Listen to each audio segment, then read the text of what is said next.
காங்கிரஸ் இந்திய திணிச்சதுனால தானங்க 1977 காங்கிரஸை தோக்கடிச்சிங்க, மறந்துட்டீங்களா?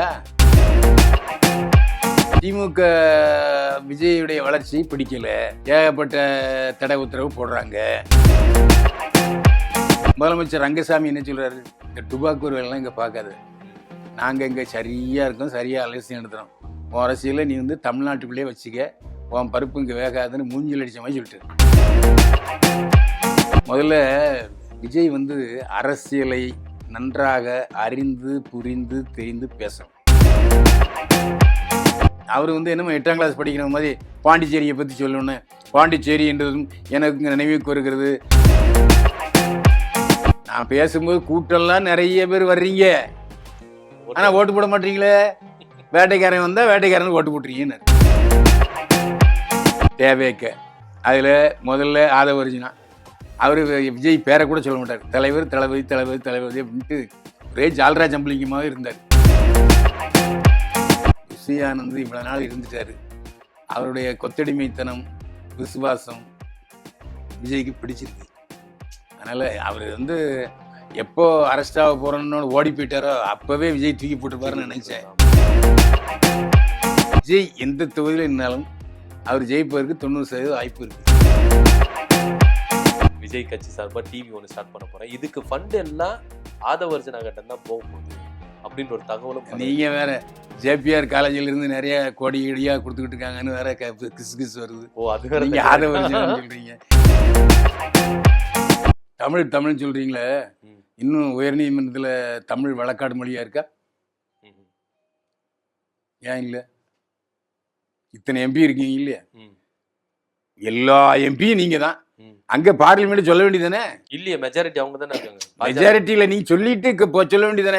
எவ்வளோ குரல் கொடுத்தாலும் கேட்க ஏங்க, நீங்கள் அதாவது நீங்கள் தமிழ் மொழிக்காக ஒரு துரும்ப கூட அங்கே டெல்லியில் எடுத்து போடலை. சும்மானத்துக்கு ஏதாவது தமிழில் பேசிக்கிட்டு இருக்கீங்களே தவிர மற்றபடி தேவையான வலியுறுத்தல் வற்புறுத்தல் அதெல்லாம் நீங்க செய்யவே இல்லை. ஒருவேளை இன்னைக்கு காங்கிரஸ் அவங்க வந்து ஆட்சியில் இருந்தாங்கன்னா இங்க ஒரு இருக்கிற விஷயம் புரிஞ்சுங்க, பண்ணிருப்பாங்க. காங்கிரஸும் அப்படித்தான், பிஜேபியும் அப்படித்தான். டெல்லியை பொறுத்த வரைக்கும் காங்கிரஸ் மட்டும் இந்திய திணிக்காம இருந்தாங்களா?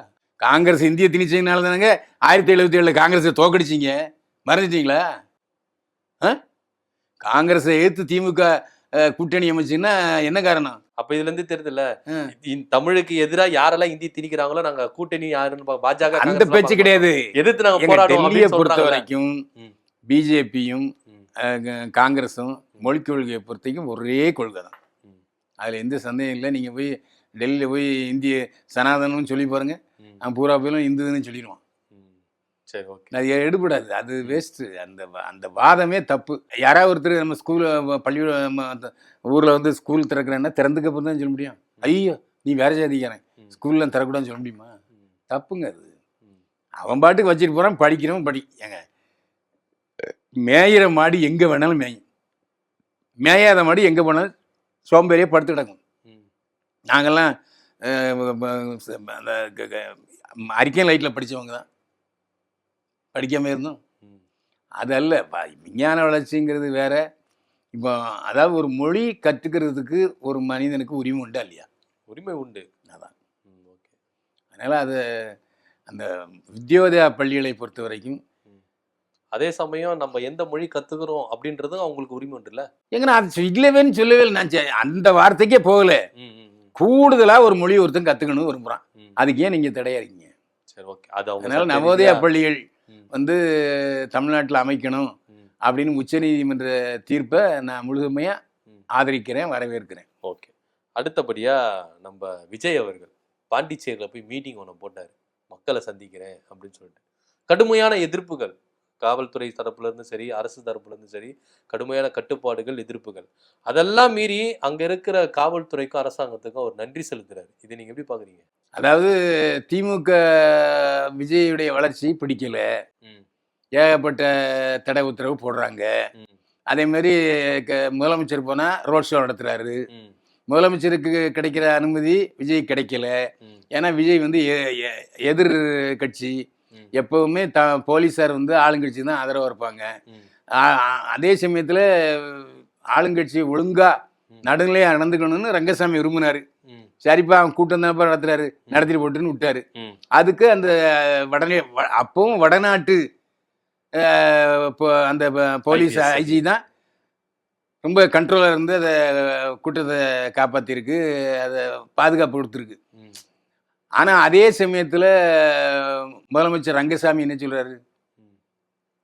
இந்த டுபாக்கூர் வேலைலாம் இங்கே பார்க்காத, ம். நாங்கள் இங்கே சரியாக இருக்கோம், சரியாக அலசி நடத்துகிறோம், உன் அரசியலை நீ வந்து தமிழ்நாட்டுக்குள்ளேயே வச்சுக்க, உன் பருப்பு இங்கே வேகாதுன்னு மூஞ்சில் அடித்த மாதிரி சொல்லிட்டாரு. ஸோ அவர் வந்து பாரதிய ஜனதா கூட்டோட அவர் மந்திரி சபையில் இருக்கார். முதல்ல விஜய் வந்து அரசியலை நன்றாக அறிந்து புரிந்து தெரிந்து பேசணும். ரேஷன் கடை இல்லை புதுச்சேரியிலங்கிறாரு, ரேஷன் கடை இருக்குங்கிறாரு நமசிவாயம் அமைச்சர், இருக்கு, செயல்பட்டுக்கிட்டு இருக்கு. அதுவும் மிகப்பெரிய தப்பு. இன்னொன்று என்ன சொல்கிறாருன்னா, அங்கே ஜான்குமார் இருக்காரு, அவர் பெரிய கேபிள் டிவி அதிபர். ஆமாம், அவர் வந்து டிஎம்கேலையும் அமைச்சராக இருந்தார், காங்கிரஸ்லேயும் அமைச்சராக இருந்தார், பிஜேபிலையும் அமைச்சராக இருக்கார். ஆனால் என்ன காரணத்தினாலேயே ரங்கசாமி அவருக்கு வந்து இலாக்கா கொடுக்கல.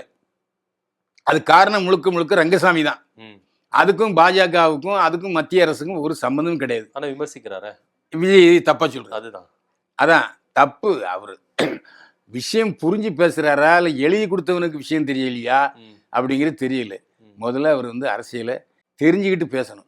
அவர் வந்து என்னமோ 8ஆம் கிளாஸ் படிக்கிற மாதிரி பாண்டிச்சேரியை பற்றி சொல்லணுன்னு, பாண்டிச்சேரி என்றதும் எனக்கு நினைவுக்கு வருகிறது அந்த ஆசிரமம், மணக்குள விநாயகர், இதெல்லாம் வந்து எஸ்ஏ எழுதுற கட்டுரை எழுதுகிற மாதிரி பேசிக்கிட்டு இருக்காரு. அதுவும் 10 நிமிஷம் பேசுகிறாரு.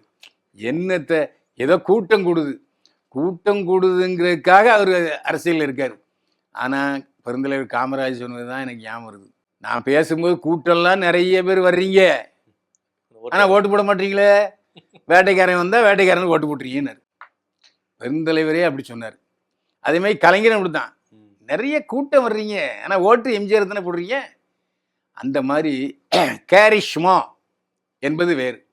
எம்ஜிஆர் பேச ஆரம்பிச்சோன்னே சைலண்ட் ஆயிடுவாங்க. அது ஒரு கட்டுப்பாடு இருந்துச்சு அவர்கிட்ட. கடமை கண்ணியம் கட்டுப்பாடுன்னு அண்ணா சொன்ன மாதிரி இந்த கட்டுப்பாடோட கட்சியை வச்சிருந்தாரு. நான் என் கண்ணால் பார்த்தேங்க. அந்த மைசூரில் அந்த காப்பி தோட்டத்தில் ஷூட்டிங் நடக்குது. எம்ஜிஆர் கார் வருது, பார்த்தா சொல்ல சுற்றி நிற்காங்க.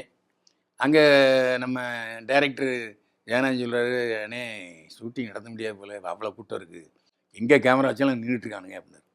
அப்படியா அப்படின்னு மைக்கை வாங்கினார். எல்லாரும் கொஞ்சம் கீழே இறங்கி வந்தீங்கன்னா ஷூட்டிங் நடக்கும், நான் நடிப்பேனார். 5 நிமிஷத்தில் எல்லாம் கிளந்துட்டாங்க. அந்த ஒரு கட்டுப்பாடு, எம்ஜிஆருடைய ஆணைக்கு கட்டுப்படுகிற தொண்டர்கள் அப்போ இருந்தாங்க. இப்போ விஜய் சொன்னா கேட்க மாட்டேங்கிறான். சரி, இவரும் வந்து ஒரு தண்ணி கேட்டா ஒரு பாட்டில் எடுத்து வீசுறாரு.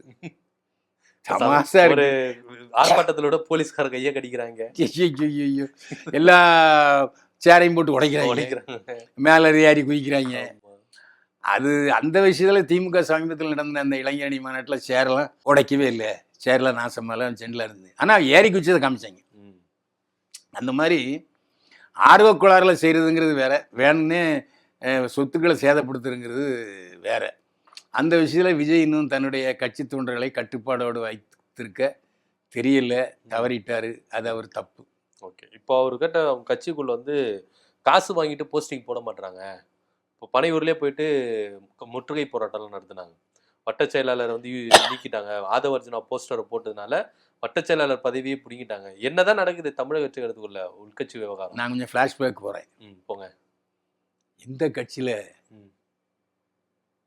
அணிகள் பிரிஞ்சிருக்குல்ல, எனக்கு தெரிஞ்சு அண்ணா திமுகவிலேயே கே கிருஷ்ணசாமி ஒரு கோஷ்டியாகவும் எஸ்டி சோமந்தன் ஒரு கோஷ்டியாகவும் இருந்தாங்க.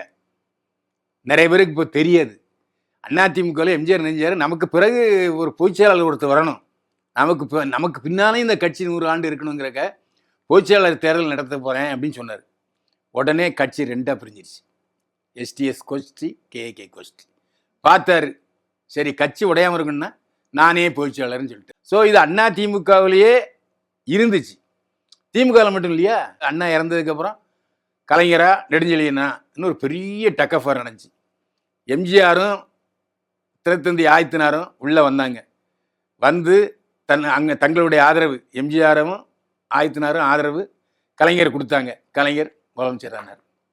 நல்ல வேளை நெடுஞ்செழியன் அப்படியே பின்வாங்கிட்டார். சரி நம்ம ஜெயிக்க முடியாதுன்ட்டு.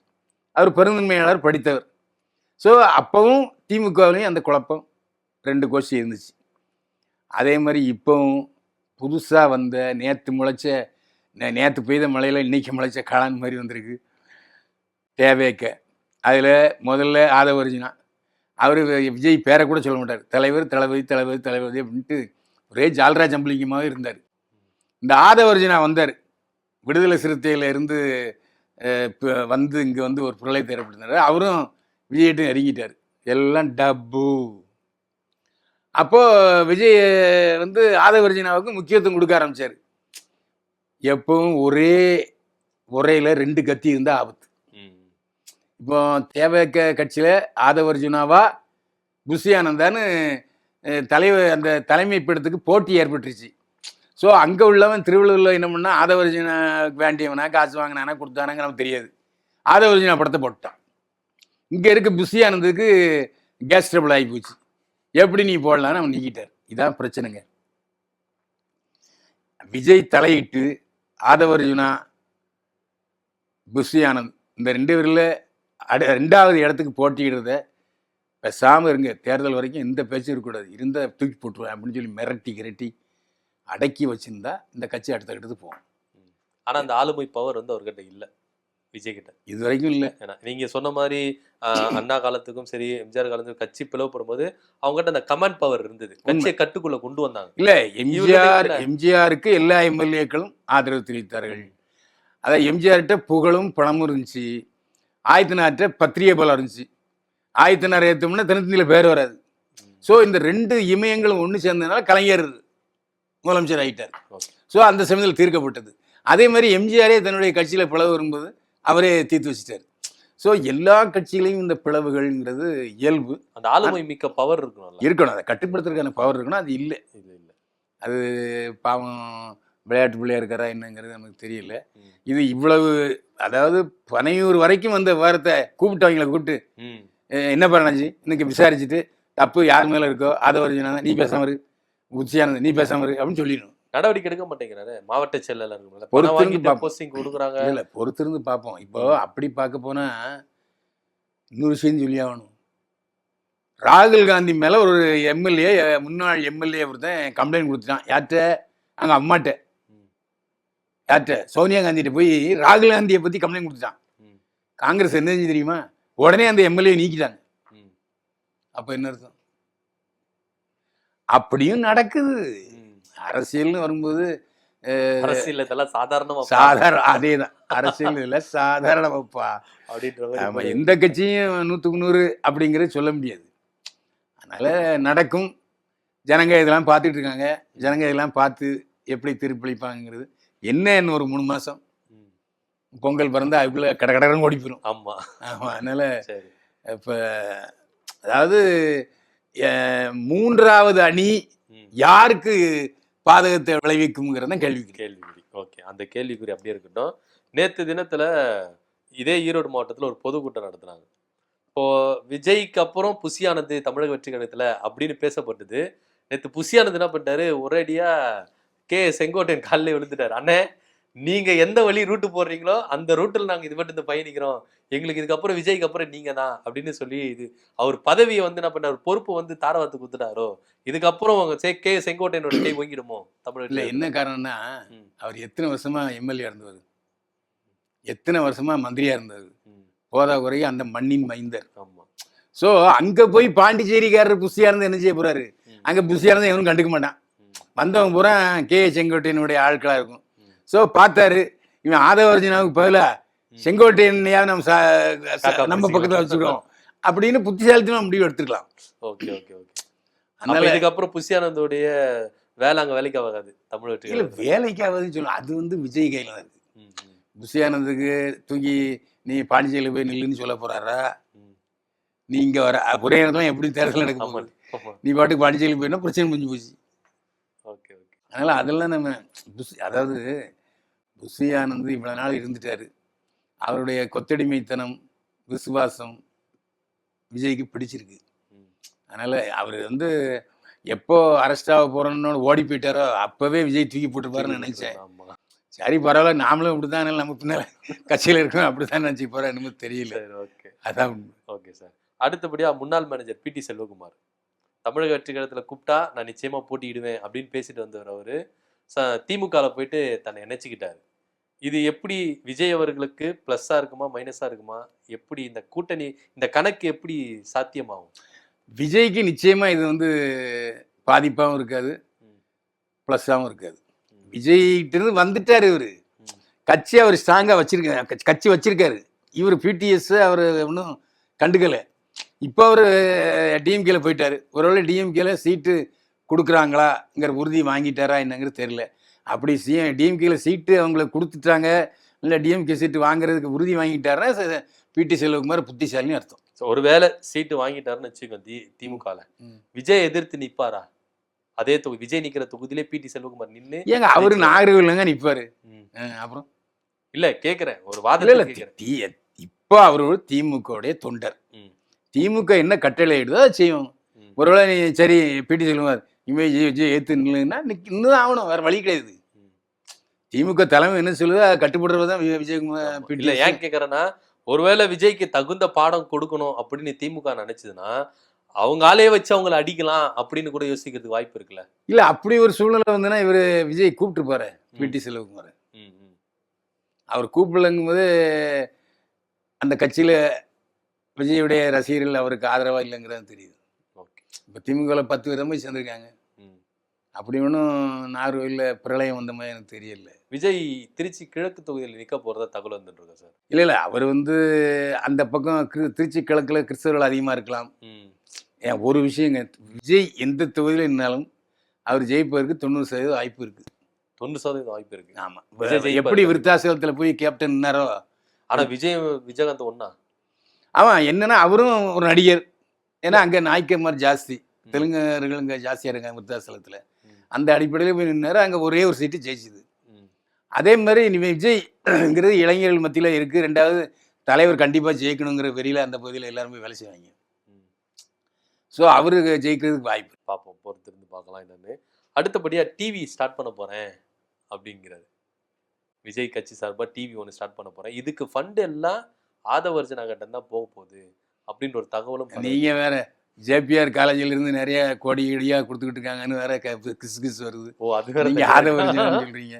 ஏன்னா ஆதவர்ஜனாட்ட அந்த அளவுக்கு இப்போ அவங்க மாமனார் சொத்து பூரா அவங்க லாக் பண்ணிட்டாங்க. அவங்க மைத்தனார் கூட பாண்டிச்சேரியில் ஏதோ கட்சி ஆரம்பிச்சு. ஆமா, அதனால அவர் கொஞ்சம் பெரிய அளவுக்கு அவரால் பண்ண முடியாது, ஃபண்டு ரிலீஸ் பண்ண முடியல. ஆமா. 2வது இவர் டிவி ஆரம்பிக்கணும்னா ஒரு 6 மாதம் முன்னாலே ஆரம்பிச்சிருக்கணும். இது லேட். 2வது இன்றைய சூழ்நிலையில் எல்லா டிவியும் கலைஞர் சன்னை தவிர மீது எல்லாருமே விஜய் மூத்திரமோனம் கூட போட்டுறாங்க. அப்படி இருக்கும்போது அவர் எதுக்கு தனியாக ஒரு சேனல் ஆரம்பிக்கணும், செலவு பண்ணணும்? அது நிச்சயமா பண்ண மாட்டார். புத்திசாலி அவர். தனக்கு கிடைக்கிற ஆதரவை இவர் தனி டிவி தொடக்கிறாங்க, ஒருத்தனும் அவர் போட மாட்டாங்க. ஸோ அதுவும் அவருக்கு தெரியும். அதனால அவருக்கு அவ்வளவு பப்ளிசிட்டி கம்மியாக. ஏன்னா பெரிய ஒரு 100-200 கோடி ரூபா அதில் முடக்கணும் டிவிங்கிறது. அந்த தப்பு அவர் பண்ண மாட்டார். ரொம்ப நன்றி சார். மீண்டும் சந்திப்போம். வாழ்க வளமுடன்.